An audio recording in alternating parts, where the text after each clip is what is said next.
বিএনপির সিনিয়র যুগ্ম মহাসচিব অ্যাডভোকেট রুহুল কবির রিজভী বলেছেন, আগামী নির্বাচন অবাধ ও সুষ্ঠু হবে এবং যৌক্তিক সময়ে নির্বাচন অনুষ্ঠিত হবে।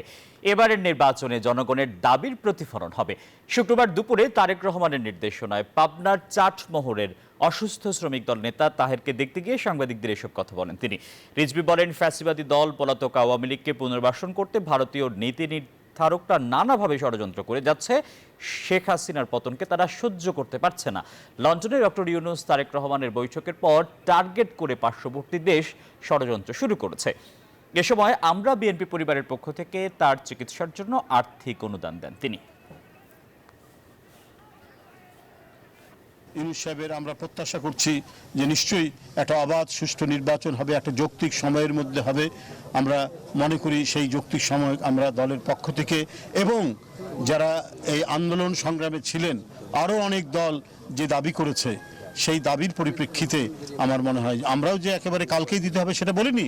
আমরা বলেছি একটা যৌক্তিক সময়ের মধ্যে, ডিসেম্বরের কথা আমরা বলেছি। বান্ডেল থাকলে প্রতি সেনমানিতে টাকা বাঁচবে। বিকাশ সেনমানি বান্ডিল কিনে জিতুন প্রতি লেনদেনে।